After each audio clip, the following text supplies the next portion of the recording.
രണ്ടാം സങ്കീർത്തനം ഒരു രാജകീയ കീർത്തനമാണ്. യേശുവിൻ്റെ മാമോദീസായിലും രൂപാന്തരീകരണ വേളയിലും പരാമർശിതമായ സങ്കീർത്തനം. ജന്മദിന കീർത്തനമായി ഇത് ആലപിക്കാവുന്നതാണ്.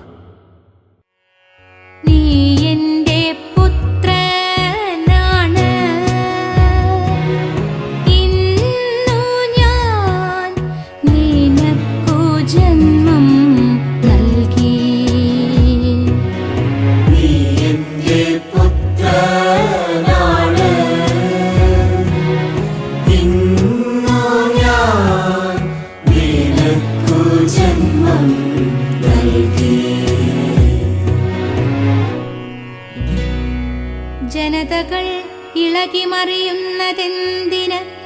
ജനങ്ങൾ എന്തിനു വ്യർത്ഥമായി ഗൂഢാലോചന നടത്തുന്നു? കർത്താവിനും അവിടുത്തെ അഭിഷിക്തനും എതിരെ ഭൂമിയിലെ രാജാക്കന്മാർ അണിനിരക്കുന്നു. ഭരണാധിപന്മാർ കൂടിയാലോചിക്കുന്നു. അവർ വച്ച വിലങ്ങുകൾ തകർക്കാം. അവരുടെ ചങ്ങല പൊട്ടിച്ചു മോചനം നേടാം. നീ എൻ്റെ പുത്രനാണ്, ഇന്നു ഞാൻ നിനക്കു ജന്മം നൽകി. നീ എൻ്റെ പുത്രനാണ്, ഇന്നു ഞാൻ നിനക്കു ജന്മം നൽകി.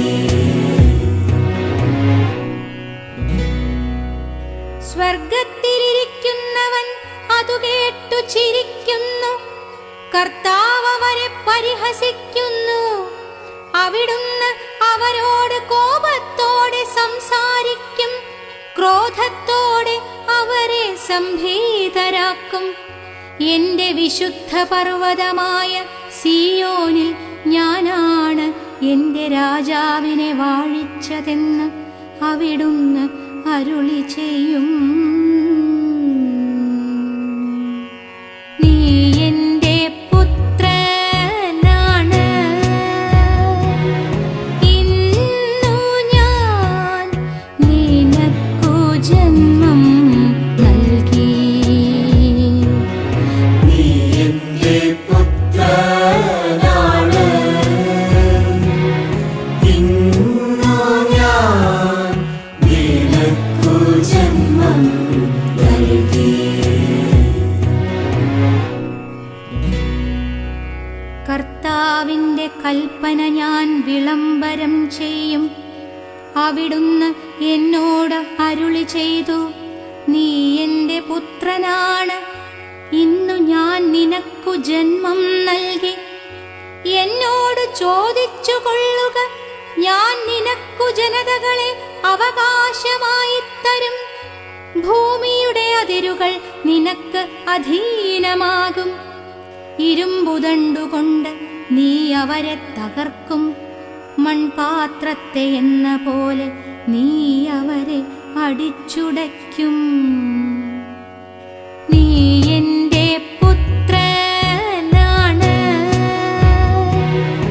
ഇന്നു ഞാൻ നിനക്കു ജന്മം നൽകി. നീ എൻ്റെ പുത്രനാണ്, ഇന്നു ഞാൻ നിനക്കു ജന്മം നൽകി.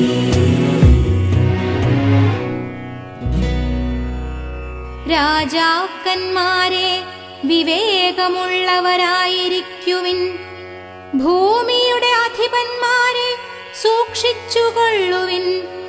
ഭയത്തോടെ കർത്താവിനു ശുശ്രൂഷ ചെയ്യുവിൻ.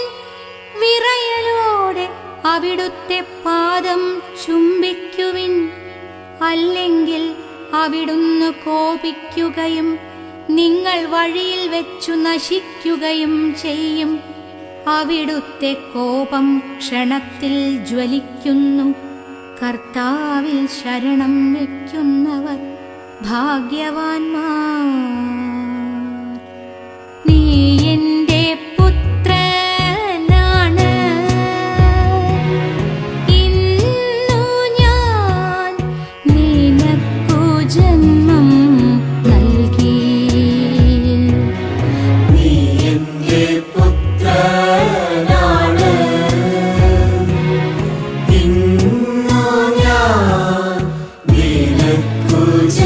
ദൈവം